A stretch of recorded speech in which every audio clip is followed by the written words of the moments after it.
Hi everyone, thanks for joining us today. We're talking about the 7 keys to MSP success.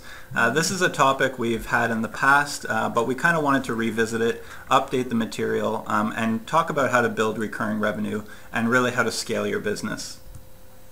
I'm your host today, Ali Mahmoud, and presenting today is Robert Jussup. Just in essence, we really want to talk about strategies to help MSPs grow their business. At Enable, we're big fans of process. We're big fans of tools that help you do your job. But really, without a plan, you're going to fail to achieve your goals. So today is kind of the first steps to realizing the need for a plan. And then if you have further questions, we always invite you to connect with us offline, calling us or emailing us at sales@solarwinds.com. Rob, I'll hand things over to you. Thanks a lot, Ali. Good afternoon, everybody, or good morning, wherever you may be. I want to thank you all for being here today and taking the time to spend with us. And like Ali was saying, we have a lot of great resources internally that we like to push to our MSPs to provide them with the resources to be successful. And for me, I work with many MSPs on a day-to-day basis, and I find myself quite entrenched in the MSP industry. And one thing that was a big driver behind this webinar was just to be able to provide all of our partners with a foundation to create a good strategy with their business. I understand that as a typical MSP might have a profile of a technician who is used to doing the technical side of things being moved into the business owner role. And then you're expected to wear a lot more hats, so to speak. So what I want to do is just run through some of the key guidelines here to help us understand when we're wearing different hats what we can do to continue forward with our services, our delivery, and client acquisition, and also just to have good internal processes to keep moving forward and to scale up. So we have a number of set of keys to review. The first one obviously is to have a plan. Plans are important, but to have a plan with what we call SMART goals is incredibly vital to the core foundation to your strategic model as you develop short-term and long-term goals. And what are SMART goals? SMART goals are specific, measurable, attainable, realistic, and timely goals. Now, the more explicit you can get with your goals, the better you can set a roadmap to attain those goals. And let's just jump into that quickly and I'll explain what I mean. So, if you just have a goal of making $1 million in recurring revenue over the next 3 years, that's a pretty tough goal to meet if you don't set any milestones to meet that goal. And typically what I find is that a lot of my partners will set out these, what I call a stick in the sand, and try to run towards that stick in the sand without any real resources or set plan to put in motion. So that's why I do a lot of coaching on SMART goals. So to review the letters specifically, obviously the first is specific. So you want to really understand what is the specific goal that I want to set forward. So let's assume that I want to make X amount of dollars in revenue. Let's figure out what that number is. So for this example, let's say $25,000, and let's equate that to 6 new clients. That's incredibly important because 6 clients can equal X amount of dollars, or 1 client can equal the whole amount. So we need to really be specific with that. And that's going to change according to your geography, the market that you're in, and your entire business model. Next is measurable. So if I want to onboard 6 new clients in the next year or two, I want to understand how to measure them from a quantifiable and a qualitative format. So for this specific example, I want to have 1 net new, but 1 new client in quarter 1. I want 2 in quarter 2 and 3 in Q3 and so on and so forth. And I will have measurable metrics to weigh that against to know if I am successful or if I'm not. Next is attainable. So if I want to generate $25,000 in recurring revenue, if I give myself 3 weeks to do it, I might not be able to hit that goal. In fact, I probably won't be able to hit that goal outside of an extenuating circumstance. However, if I want to hit that goal and give myself a year to do that, then that's a much more attainable goal to put forward for myself. So for example, we're moving into the end of the quarter, December 2014, great time to set forth a 1-year plan for 2015.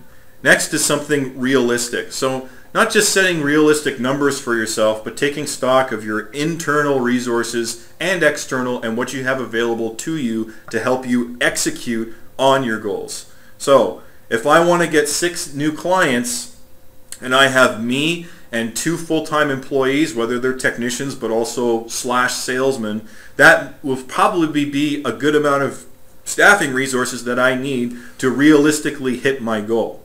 If it's just you and you're telling yourself that you're going to generate 20 net new clients in 6 months, you have a lot of work to do. So you have to be able to justify those milestones. And last, timed or timely. So if your technology is not up and running, it's very difficult to move immediately into a very aggressive marketing campaign. So look at what you have internally, and are you up to speed? Are you able to, do you have the capacity to make these goals happen? So for example, if it is N-Central up and running, are your technicians ready and able to deliver on your professional services to your clients? Is your lead generation program up and running? Do you have an idea of good marketing and good research so that you can attack your geography and generate net new clients? Asking yourself these questions and going through the exercise of SMART goals will really, really help you develop your strategic goals moving forward.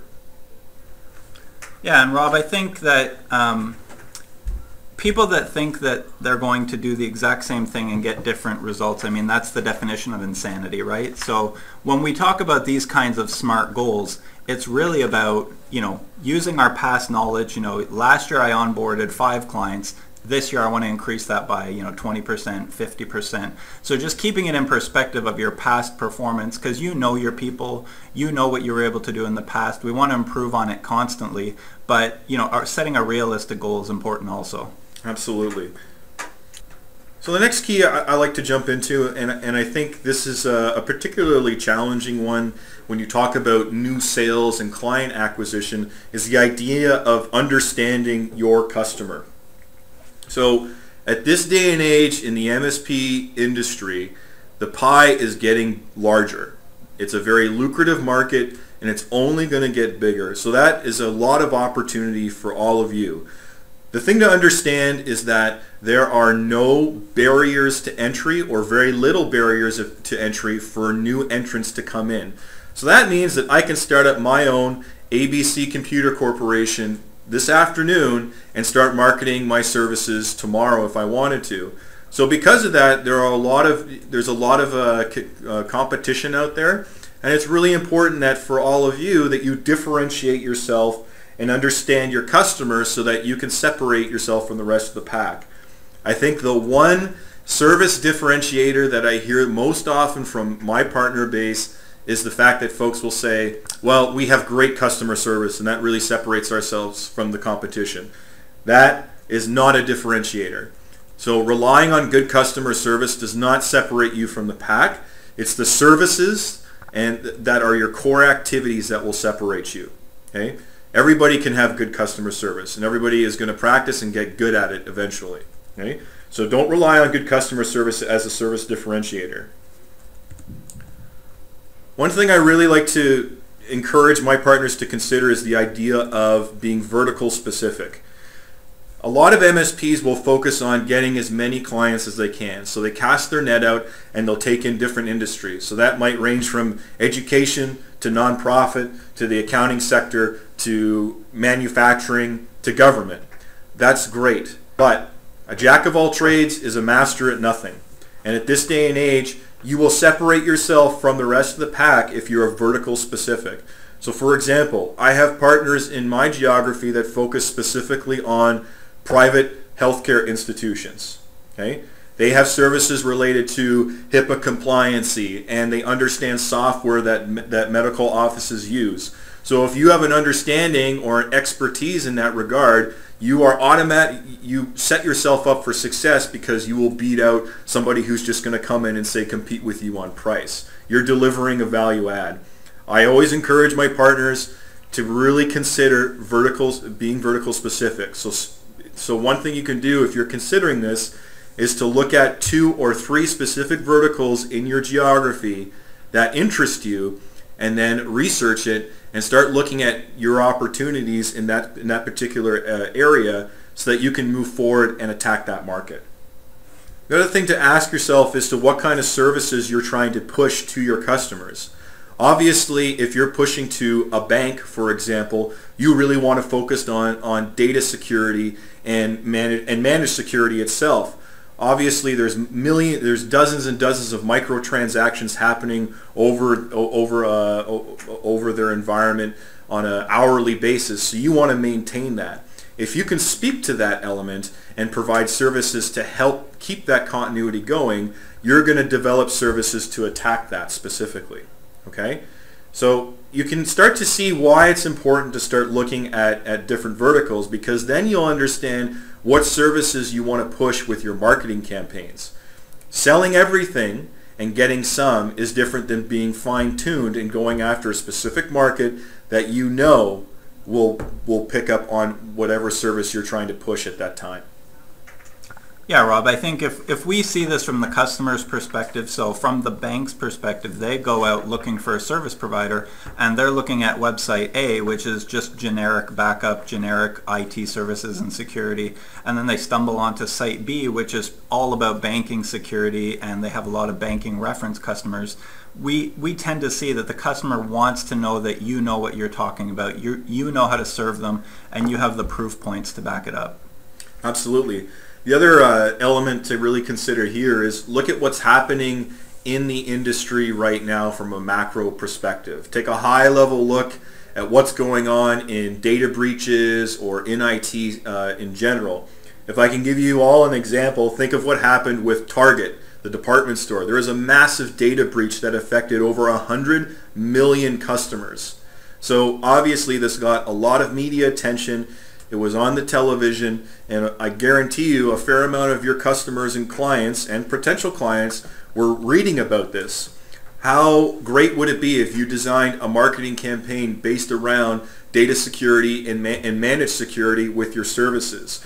Use those vehicles to drive your services, because you stay on top of what people need and what their demands are, and you're finding you're being a solution seller at the same time. One thing to understand as well is look at your current database. I constantly tell my partners to always go back and look at what your current clients are consuming, because right here, this is another good way to see what your services, what services are being successful, what others you need to augment and change, where you get feedback, and where you can improve. The other thing to understand is that the person who bought from you yesterday is probably going to buy from you again in the near future. Okay? Your current client base, your database of customers is vital to your business model. They're already generating revenue for you.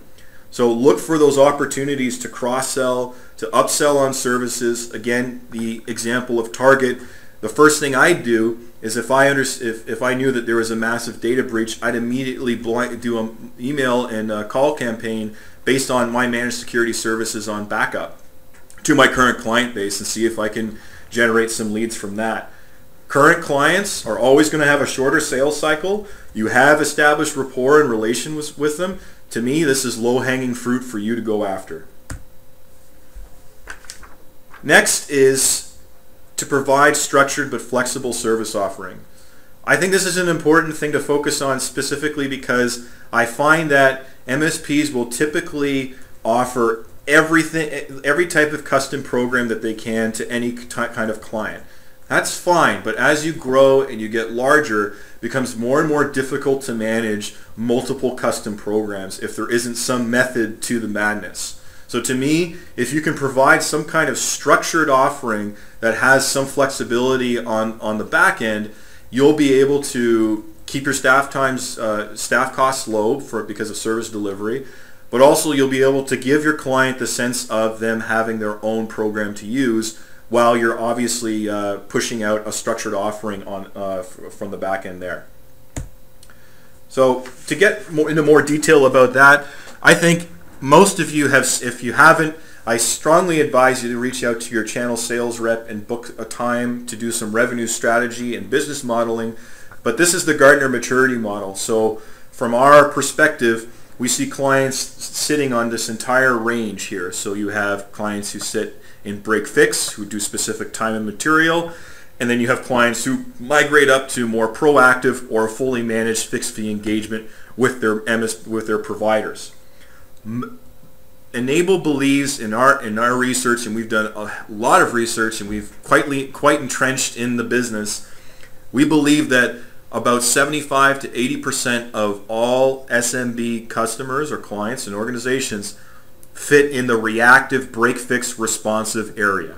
Okay, that leaves only a quarter, or about 20% of the rest of the SMBs fitting in a managed services model. So what we need to understand as MSPs and as service providers is we need to generate structured service plans that have the flexibility to fit in a break-fix model or managed services. And the reason being is that the better you design these offerings, the easier it is for the customer to consume them, and the more likely you're going to find the right program for them. So Rob, do you find that a lot of people are focusing on, going into all customers regardless of what, maturity they are, and trying to flip them 100% to managed services, or do you see people doing a mix? I think what tends to happen is we see the golden egg. And for me, the golden egg is a managed service engagement, completely fixed fee, one-stop shop. It is very lucrative, and it's high revenue, high margin, because most of the services are automated. However, I will say, and I will repeat myself from what I said before, most customers, most SMBs do not fit in a fixed fee engagement. So trying to fit them into that kind of profile is detrimental to their environment, and it's detrimental to your business relationship. If you're trying to push them into a service offering that doesn't necessarily fit their needs, you're only setting yourself up for failure. So what I see happening now, and the MSPs, the partners that I work with who are successful, offer a lot of services that are catered toward the reactive organization that help migrate and educate the organization towards a fixed fee engagement in the future. So a typical reactive mindset, if you're looking at it from this perspective, is folks that sit in a reactive model require a little bit of education to overcome some of these challenges. Typically, they're price sensitive. Typically, they believe IT is a necessary evil, and they typically don't have a fixed IT budget. Obviously, there are outliers, but the thing to understand here is that these are challenges that are easily overcome. The first thing you need to understand is that just because someone is price sensitive doesn't mean that they don't have any money. Okay? There are large 100+ seat organizations out there that are purely break fix because that's all they know. And it's your job as a service provider to be the advisor and the educator to show them, hey, these are some of the simplified managed services we can offer you, and down the road we'd like to look at engaging you on from a managed service perspective. Let's talk. Okay? Transversely, if you look at the proactive mindset, you have somebody or an organization that's value sensitive, that understands that there's a need for their IT to be up to a certain caliber so that they can deliver on all of their critical business operations. If they don't have IT, they're not generating revenue, and they recognize that. Typically, the proactive mindset also follows a fixed budget. So these are organizations that take a lump sum of money every year, measure it against a few metrics, and try to develop an IT budget. And what would be really great for you as a service provider is to be involved in those conversations. So again, you're becoming the advisor, and you're literally, and the analogy I use is walking around to the other side of the table and having a conversation with the business owner. Okay? So to reiterate, the solution needs to fit the customer, and it shouldn't fit what you want. It's not about you, it's about what your customer needs. If your customer is a small outfit and is used to break fix, pushing them to a fully fixed fee engagement can be very, very, it can prolong a sales cycle. It can be very tough to transition over from a client perspective. And complex and pricey offerings tend to have longer sales cycle. So if you're focusing on getting someone on a fixed fee program and it takes you 6 months to vet a proposal, and then all of a sudden they say they don't want you because it's too expensive, you've wasted time when you could have just engaged them on a simplified program, get them on managed AV and patch, generate some recurring revenue, and create what I call the warm lead towards a fixed fee engagement down the road. Honestly, I think this is an incredibly important point to make.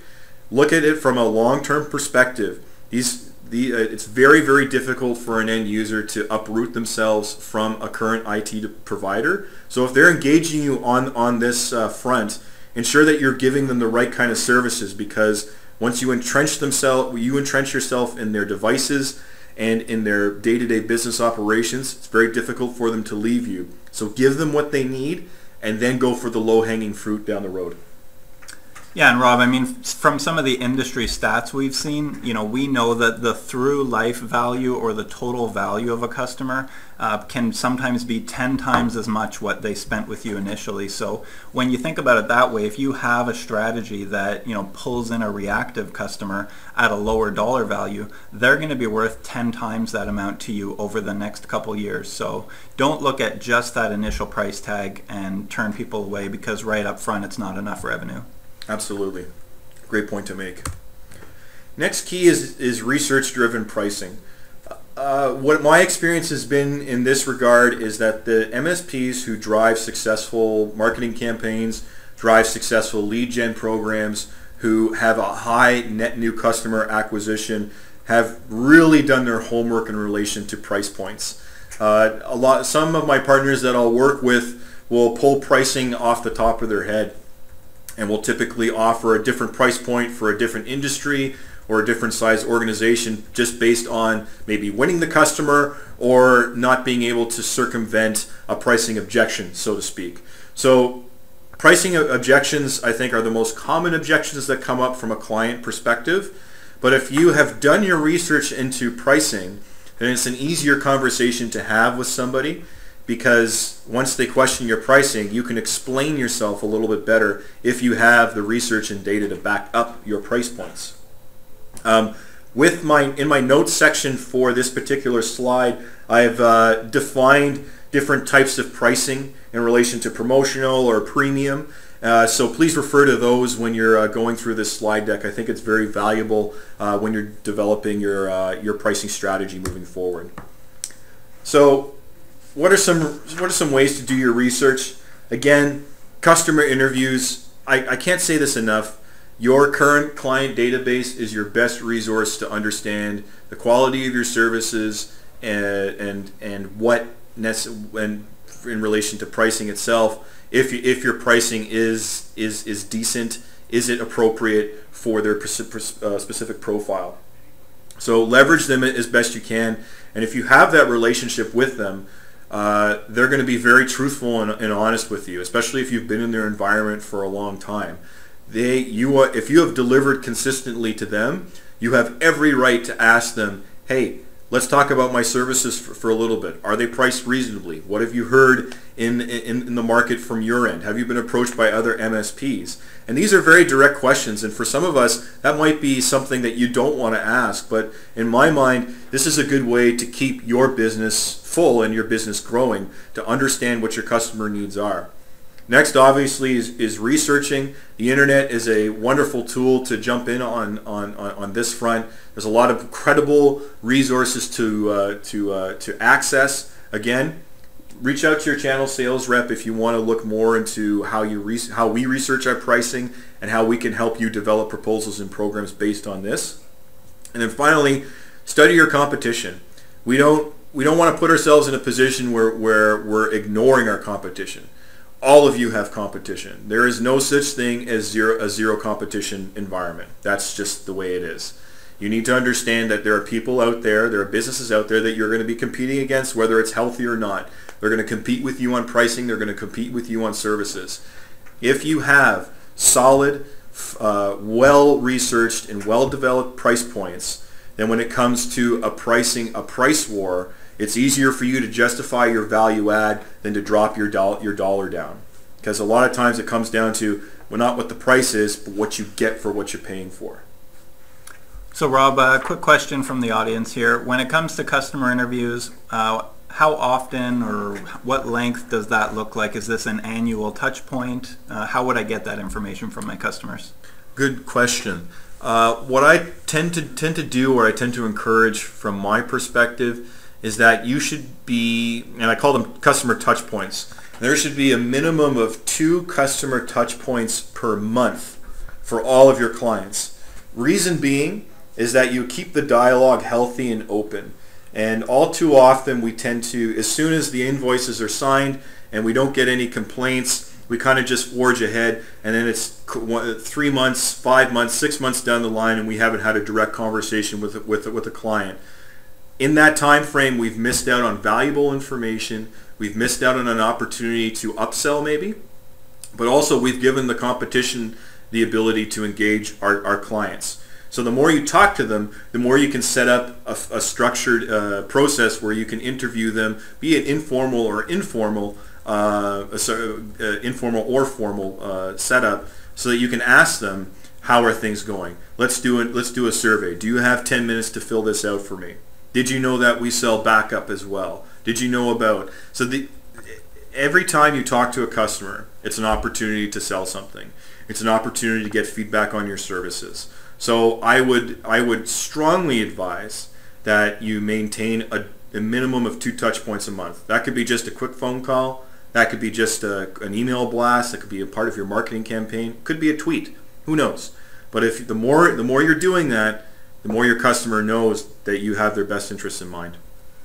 Yeah, and Rob, just from on the marketing side, I've worked with a lot of customers, and we do interviews. We reach out to people just to ask, how are you liking the content that we're producing? Webinars like this, are you guys enjoying this content? Do you want to see more of this? Are we missing anything big that you like elsewhere? And there's no harm in asking those questions. If someone says, that content was terrible, I really wish you guys would talk about this.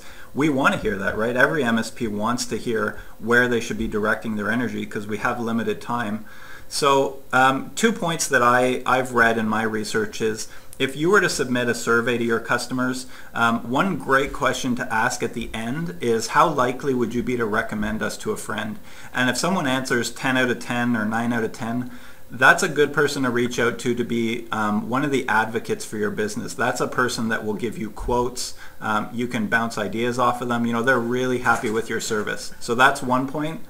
The other is that when you do customer interviews, if you're looking for information on how to find more prospects, how to get more people to buy from you, the fresher that customer is, the better. So someone who bought from you yesterday, the whole process of how they found you, how they researched you, what they liked about your pricing, why you were better than the other guys, that's all fresh in their mind compared to somebody who bought 6 months ago. They're busy, they've moved on, and they're just consuming your service now. They don't really have that research information fresh in their mind. Very good point, Ali. Very good. So moving forward, the other thing to do as well in relation to pricing is to segment your market. And this is a great exercise to go through, particularly if you're looking to develop another marketing campaign, to push a new service offering, or to figure out how you're going to acquire new clients. So take a step back and look at different elements in your current market, and then that will help you develop pricing strategies and what you're going to do with your go-to-market strategy. And market segmentation is just a great practice to go through in general. Look at your geography. All of you who are on this call have different geographies. Okay? All of you have different demographics that you serve, and there's different behaviors and psychographics that are attributed to those different demographics. Look at the industries that you're specific in. A nonprofit organization is going to have a different behavioral demographic than a legal firm. Okay? Look at that and understand what are some patterns that you can follow, that you can exploit, or that you have to be wary of when it comes to your sales cycle, when it comes to your pricing, when it comes to the services that you're rolling out. All of these really relate to each other, and I put this up here not just to focus on the pricing aspect, but from a completely holistic view as well. You want to understand definitively what defines the markets you're going after. What verticals do I really want to go into? automotive? Do I want to move into healthcare? Am I already in a vertical that I don't even know that there's an opportunity for? This practice is incredibly important, and this practice is also important to go through on a regular basis. I know very well that a lot of you don't have a lot of time to dedicate to the strategy side of things. I know that a lot of you don't have a lot of time to dedicate to the sales process because a lot of us have our heads down trying to figure out, trying to solve customer problems. But taking the time out of your day, out of a week, and dedicating it to business development, to how I do strategic modeling, is just going to set you up for success in the future. So if you want to look more at market segmentation, again, your channel sales rep will definitely be able to help you out in this regard. Finally, with your research-driven pricing, look at the difference. Again, I want to highlight this difference between someone who's price-sensitive or price-driven to somebody who is value-driven. Typically, you can put most of your verticals in one of these two buckets here, and it's very self-explanatory. I don't want to go through it point by point, but the idea here is to understand what drives them. Price and value are two very different things, but they also go hand in hand in a certain regard. What you want to do is you want to be able to overcome the price-driven challenges and really highlight the value-driven elements on both sides, so that your services are understandable, somebody can digest them properly, and really get the value and the quality of what you're trying to push towards them. So next key here is having documented and repeatable processes. So I know, and for myself, I don't want to sit down and take 50 hours to develop a huge employee manual about best practices. But what I do want to do is take the time here and there to document really key core activities and core processes that make my business run. Now, why do I want to do this? Well, for a lot of us who run our own business, where it's just myself, or it's me and another technician, or maybe it's me and I have 5 technicians, it's all relative to everybody across the board. But if I have repeatable processes in place that people can follow, that's going to make it easier for me to sell my services, to run my services, and for my clients to consume them. Okay, so this ensures a kind of consistency in your delivery from when you develop to the point to service delivery itself. So ask yourself questions like, how do I hire staff? How do I invoice my customers on a month-to-month basis? How do I train my staff? How do I develop new services related to new technological advancements? What happens, and here's the best question, what happens if I'm off sick for 2 months? Will I still have business continuity? So what I'm encouraging you all to do is to step back and to ask yourself these hard questions. Because what typically happens in most MSPs is there's a reliance on a singular person, the senior tech or the business owner, to run everything. Okay? If you pull that element out, are you able to deliver 100% on the services that you're offering to your clients? If you can't, you need to start developing new processes so that everybody can be up to speed. And Rob, I think anybody who's ever run any form of a business or managed any kind of people, you know that it's not easy to manage people, to set expectations. One of the challenges and the problems that a lot of MSPs have is that, you know, sometimes it's easier just to do it yourself. You know, rather than teach that technician to do that process or whatever it is better, I'm just going to do it myself because that's faster. But the problem is when I don't teach him or when I don't document that process, I haven't scaled at all. You know, I continue to be the bottleneck every single time that type of event comes up. And then when I have to rely on other people, they're providing substandard service to my customers. So processes, like I said, like Robert said, you know, it doesn't have to be a 1,000-page manual. That's not going to benefit anybody. But if everyone knows, if it's written down, if there's a portal that all the employees go to where they can get those tips, you're just going to find that you can improve on business processes and ultimately scale. Yes, and that's a good lead into my next slide. In the idea of scaling is being able to repeat certain processes. So I like using the word scale when I talk about growing a business, because scaling is done tactically. A lot of times we're very reactive when there's a blip in our clients. We onboard a couple of new clients, and all of a sudden we have to hire a new contracted employee for 3 months. I'd rather be able to hire that person full time, knowing that I'm going to maintain the client load that I have over a long period of time. Okay, so being able to scale is incredibly important to the type of growth that I want to see as a business owner. So being able to have those repeatable processes will only support that type of scaling.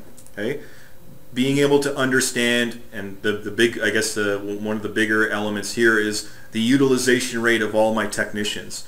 Utilization rate is for every hour of work that I get from them, am I getting the full hour of work, or am I getting time and or am I getting 50% of that, 60% of that? Obviously, using N-Central will help you with your utilization rate, but I'm talking from a grand picture of everything. I want my technicians' utilization rate to be around 80 or 90%, so that I know how many clients I can assign to a specific technician. Then I know when I really need to hire somebody on full time. Then I know how long it's going to take that particular technician to get ramped up and up to speed. Being able to scale and to be able to track and apply metrics and have a process in place to follow is just going to set you guys up for success moving down the line. And it opens up your business processes to the rest of your employees, so that they're going to be onboarded with your vision and what you need to do.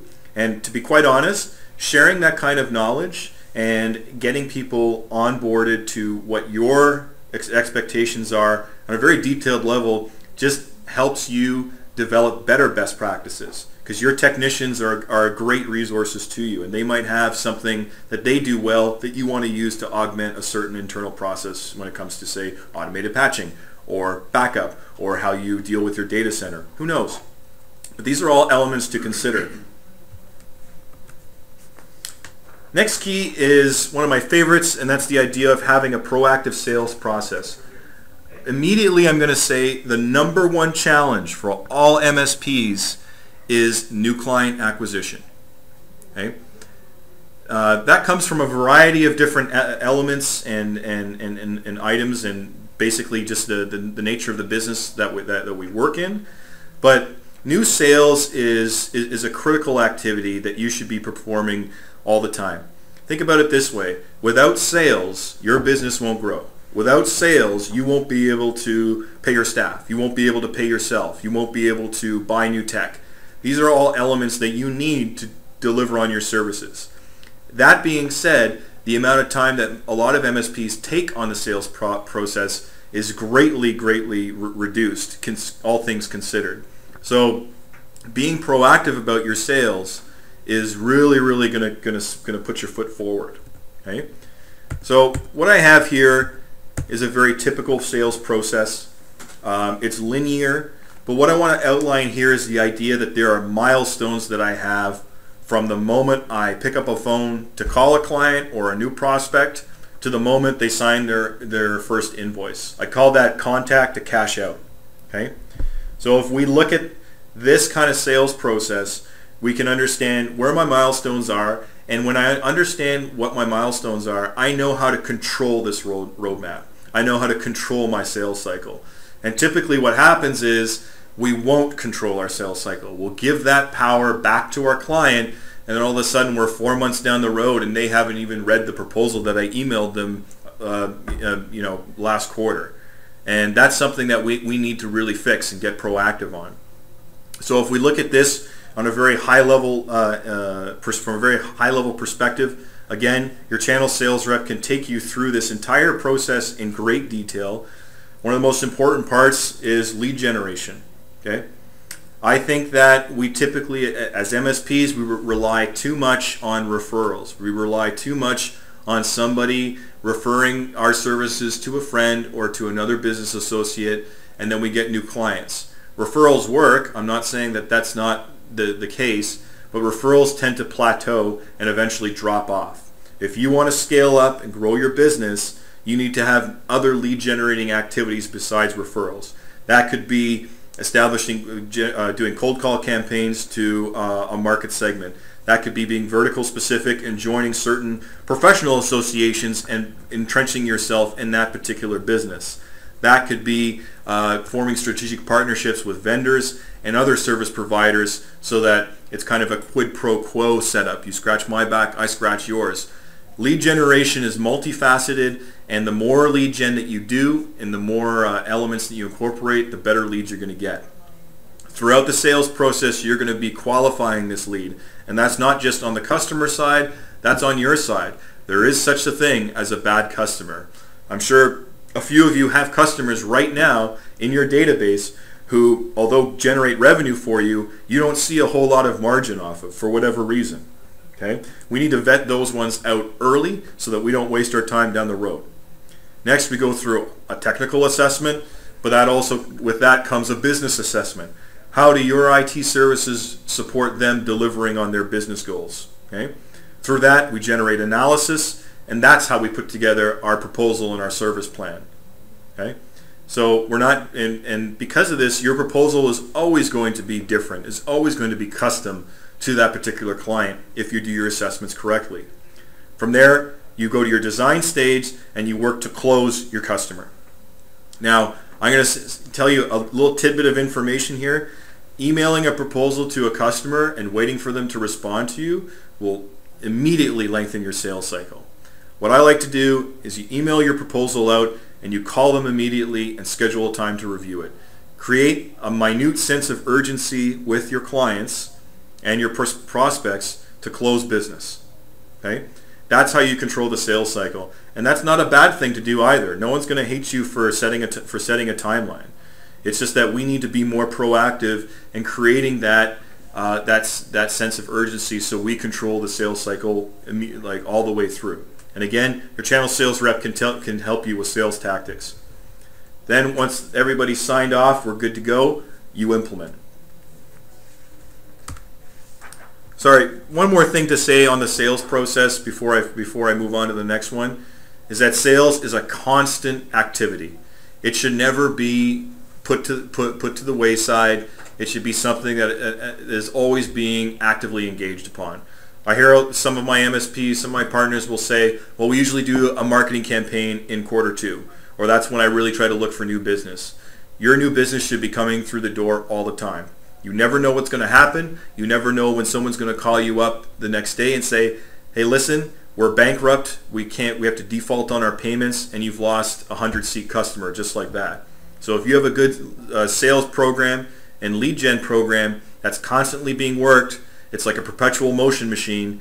You're always going to have new leads and new opportunities to generate new sales, generate revenue, and generate growth and scalability in your business.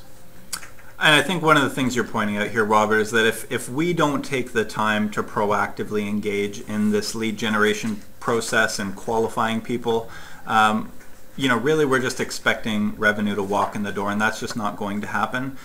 This needs to be on the back burner, or it needs to be a percentage of our effort all the time, because if we just let our current customers' demands dictate what we do, you could find yourself spending 60 hours a week just serving your current customers, and like Rob says, something happens, you lose a customer, or I need to let somebody go because business is really slow. So how can we continually be growing and continually bringing new people in the door? Excellent. Okay, last piece here is the idea of using the right tools. So we all love technology, and technology is changing all the time. We're in an industry where new software, new tools are coming out at a very rapid pace, and there's a lot of demand behind those. So, and because our clients and the client profile is changing to where our end users are becoming more educated, they're demanding a new level of satisfaction around the tools that are used to deliver your services.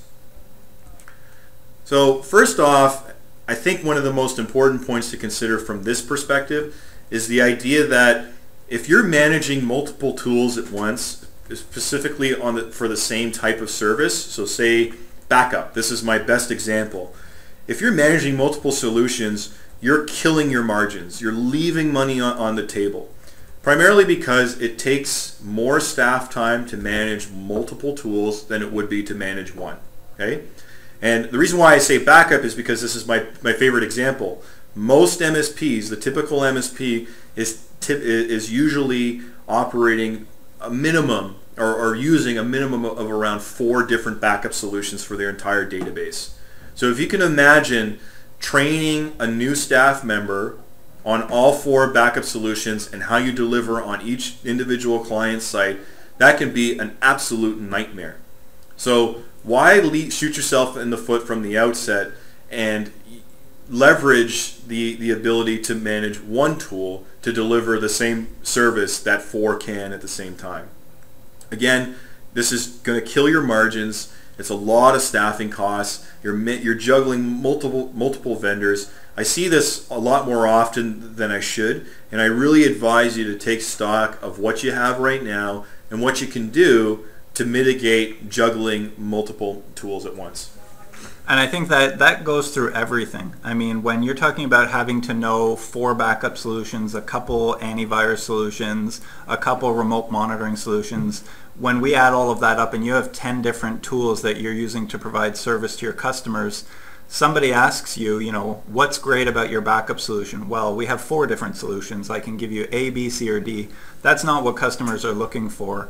But if you can settle on 1 or 2 tools, become an expert at those, then you'll have lots of data to back that up, and you'll know the value cold of the services that you're providing. You won't be confused at any point about one of the many options that you have. Excellent. So this goes to show that having a single tool to learn how to use and to manage is just going to help you guys out. And I'm sure all of you have heard, now that, since you are all Enable partners, the ideal of the single pane of glass. And that's one of the beauties of N-central, to be able to monitor, to automate, and to use the tools from a single platform to deliver on your services. The reason why I'm focusing on this specifically is the idea that the MSP industry, the IT industry, the landscape is becoming increasingly commoditized. That means that there's a product for everything right now. And because there's a product, that means you can attach a price tag to it. That's one thing. The other thing is that we're experiencing a lot of new entrants into this business. Everybody's going for a piece of the pie. So inevitably, there's going to be price wars. Okay? So if you're going to compete in this landscape, you have to be agile and you have to be able to adapt. But primarily, you need to have solid internal processes to support your business. You need to manage your tools from a single pane of glass so that A, you can automate everything, and then you can maintain good, healthy margins while we kind of go through this price war scenario. And it's only going to get more definitive, and for a lot of us, and the reality is that a lot of MSPs aren't going to survive this particular this kind of event, where the landscape is now, because they're not agile enough to move into this new kind of business model. So integration is what you really want to focus on. So monitoring, you want to have a good PSA in place that can integrate with your monitoring tools. So whether it's ConnectWise, Autotask, or TigerPaw, it's all there. Help desk solutions, you want to be able to automate as many of your processes as possible. You can do that through Automation Manager with N-central, and then obviously the big services to consume from a client perspective right now is antivirus and backup. If you can manage that from a single tool, then you're just going to be set up for success in mitigating the costs associated with service delivery. The idea of being able to grow is something to consider as well. I talked about the landscape right now, and the other thing to note now is that your end user profile is changing. I mentioned previously that the end users are becoming more educated to how IT works, to how their devices work, etc. The other thing is that we're starting to focus the industry on end user experience, not so much device level experience. So to sum that up, I'm working from my desktop right now in a meeting room at the Enable offices in Ottawa, Ontario. I am going to go back to my desktop workstation right after this and continue my daily duties. to deliver on my core activities. Next, I have an iPhone that is connected to the Enable server, so I can get email and I can call my clients and my partners when I need to. I also have a home workstation and a PC desktop for which I am connected remotely as well. So I have multiple devices that I need to manage and that I need to deliver on to do my job. So I need to have an IT solution in place that allows me the continuity and the ability to go from device to device. That is where the industry is heading, and for a lot of you, I'm sure you're experiencing this right now. So we have the onset of cloud, but we want to be able to manage and deliver, and I want to be able to deliver on my my to-dos and my action items from any device. And what we need to do is we need to start thinking in that regard, primarily with our single pane of glass and delivering with one tool, but also the fact that it's about the end user at the end of the day. Excellent. So Rob, I just wanted to say thanks for all of that great information. We've been getting some great feedback from the audience, just that they love to hear this kind of content. So definitely we're going to keep going with these types of webinars. We always want to be providing this type of free coaching to our current customers and to people who aren't yet Enable customers that are on the line today. Rob, we do have a fair number of questions, so we can just jump into it. Please. One of the first questions I got was, Rob, what sort of resources do you use? Are there books you've read that you really enjoy? Where do you go online to learn about sales and customer acquisition and those kinds of things? So the resources that I typically use, and I've been in different sales roles throughout my career, so I think that the resources that I've typically used with Enable right away, you have the Sales and Marketing Digital Binder. I think that's probably one of the best resources that we have available to our partners right now. Provides you with an excellent foundation and framework for pricing. It has the language that is easily digestible for end users, and it kind of bridges the gap between tech talk and business talk. This is available to all partners. If you're not using the Sales and Marketing Digital Binder, I strongly suggest that you do. If you don't know where it is, again, ask your channel sales rep. But this is a document that's being updated all the time. It has white label documentation that you can use for your business that we encourage you to use. So I think that that's a great resource as well. There are a number of different websites and resources that I typically use. I will put together a list of those, and I will make that readily available to all channel sales reps so that they can deliver that to you guys as well. Books that I use, I would say there's an Art of Selling book. There's The Art of the Start by a gentleman who works with IBM. I can't remember his name for the life of me, but he has a great section on the sales process. Again, I'll include that in my list. I usually have a couple of books on the go. But I think that what's the one thing about sales is that everybody does sales differently. You can rest on the laurels of somebody who's extroverted is a successful salesman, but to me, I think anybody can be a successful salesperson. They just have to figure out and practice how to sell. So that's picking up the phone, that's talking to your customers, that's understanding the services that you're trying to push, and working with your advisor, your channel sales rep, to set yourselves up for success. Excellent, some great advice. Thanks, Rob. Someone was asking, when you were talking about building a flexible offering on reactive customers, what approach would I take with a reactive customer to start, selling to them, to start building revenue from that type of a customer? Okay. So a reactive customer, like the profile that we talked about, they're particularly price sensitive, may not necessarily be educated on IT as a service and how it can really help your business, help in business continuity. So you don't want to go in there and start selling them fixed fee programs. The likelihood of them being able to consume, to understand and consume that is very, very, very low. What I want to do is when I'm engaging a reactive customer is that I want to pitch and educate them on services that are easily consumable and easy for them to understand. So right away, probably the best solution or the best simplified service that I want to push onto a reactive client who's only doing break-fix work is managed antivirus and managed patching. Everybody who knows who uses a computer understands that antivirus is integral to having your device work properly. Okay? It doesn't take a long time to explain the value of antivirus.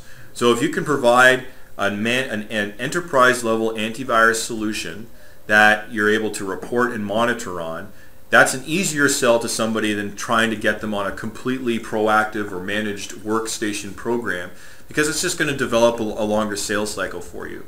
Another good thing to do as proof of concept is to give them managed antivirus for a week and show them the value of the reports that you can push out and say, listen, these are the vulnerabilities that we're seeing on your device. I think we need to have this in your environment on all your devices.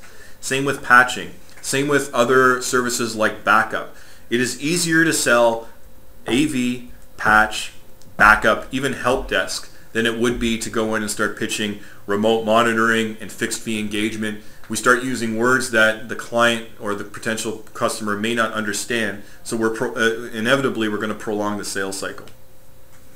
Absolutely, and we actually just did a ton of research to compare managed security to consumer antivirus. So it's one of those topics where we found that the average price that an SMB is paying to manage 5 computers or 1 computer, you can provide the same level of service for the same price using managed security versus what they're already paying. So when it comes to a reactive customer, if they're already buying a consumer backup, already buying consumer antivirus, obviously they see some value in that product. So you don't have to educate them or convince them of the value. You're just flipping them to a better service.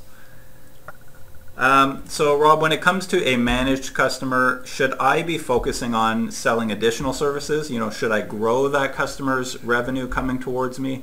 Or, have I maxed them out and should I be focusing on profitability? What are you kind of seeing in the industry? I say from the outset, the first thing you want to do is to see how you can keep your profit margins growing.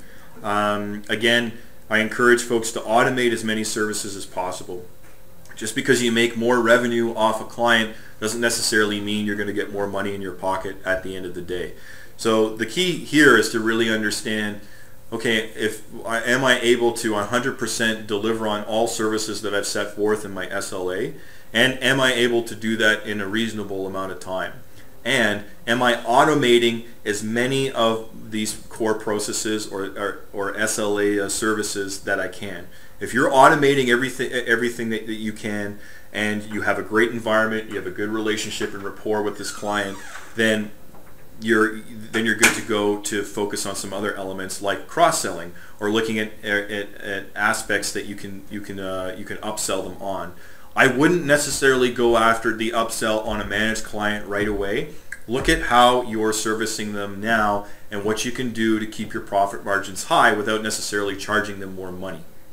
So Rob, I just wanted to thank you for that great presentation, all that great information. Like I said, we were getting some great feedback there. Sorry we couldn't get to your questions, everybody. We will be reaching out to you with some answers. And like I said, you can view the slides on SlideShare under our account Enable Slides. We'll probably be posting those tomorrow. So Rob, thanks for your time. My pleasure. Thank you all for joining in today. Everyone have a wonderful day. Thanks.